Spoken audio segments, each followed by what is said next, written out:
The Wellbeing Culture Forum took place during the opening weekend of the 70th International Architecture Exhibition of La Biennale di Venezia, marking our third consecutive year of lending support to projects and artists participating in this event. The program included 3 major artistic projects and an extended series of talks and workshops that expanded on themes brought forth by the artworks. We were facing the issues that prevent people everywhere from truly being able to have access to well-being, to nature, and to connection. Our first discussion, Mutual Aid, took its title from the installation we supported at the Italian pavilion. When you are looking at the mutual aid, you are looking at an artistic expression, but it's a scientific experiment also. We want to demonstrate that symbiosis and collaboration, it's a driving force of evolution. So we use a plant to purify the air that we are breathing at this moment. Using the mutual aid installation as a point of departure, the conversation focused on how systems of mutual exchange found amongst plants can serve as inspiration for solutions to restructure our urban landscapes. It's almost like a prelude for everything which is happening, but it is also actually the connection to our last panel, focusing on very wide ramifications and implications of the Anthropocene. 85.5% of the life is made by plants. So the life on this planet, it's a green life. We need to incorporate nature, following Stefano Mancuso's concepts, into the culture. From the experimental, how do you go into a model? Resurrecting the Sublime by SISSEL, TOLAAS, Alexandra Daisy Ginsberg and Christina Agakapis recreated the smell of extinct flowers in Hawaii.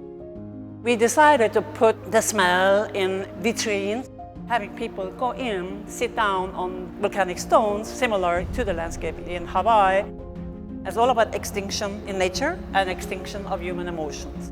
This profound work provided the framework to discuss the regenerative qualities and fluidity of molecular life, inviting designers and architects to consider this topic in their design processes.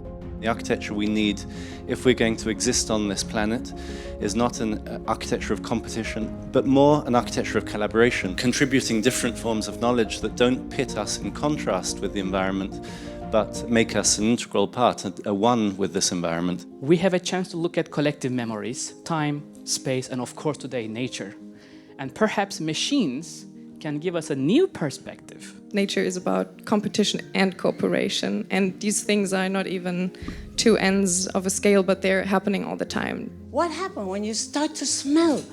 You engage your emotion.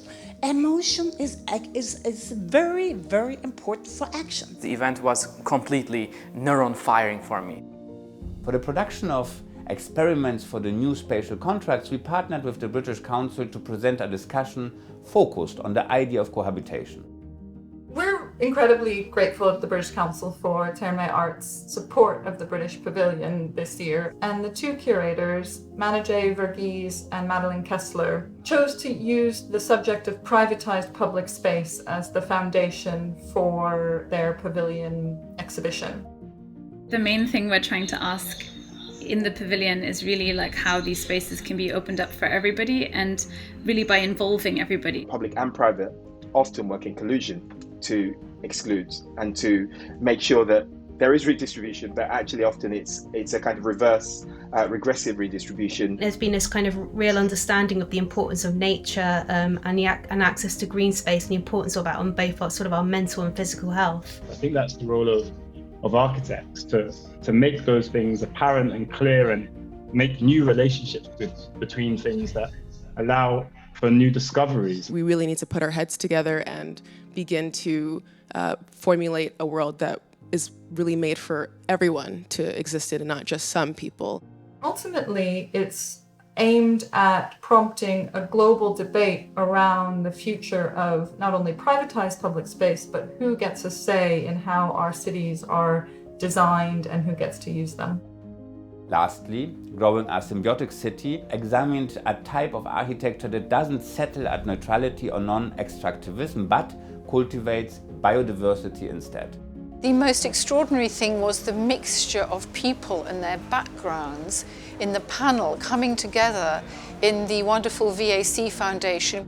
Everything that gives us life, we take that, we destroy that, we make a little bit of money and we destroy our future. Like, even from an economic perspective, it doesn't make sense. It only makes sense because we are so short-sighted. We know that we cannot put 8 billion people back in primordial forests and erase everything. I think the discourse of sustainability should be pro-human and pro-nature. Art and culture is a co-creation of nature and a co-creation of humans. How do we build something that is the appropriate vision that we collectively would like to imagine and the infrastructure that would facilitate that? We need completely new solutions. Art and culture are the main drivers for finding this kind of solutions. It was extremely eclectic, extremely rich, and super fertile. I hope that we can find ways to bring these projects actually out into reality, into the cities. This belongs to everybody and should be available for everyone to understand and enjoy. It's not exclusive. At Therme Art, we strive to manifest the theoretical conversations into solutions that can be implemented on a larger scale within our urban landscapes.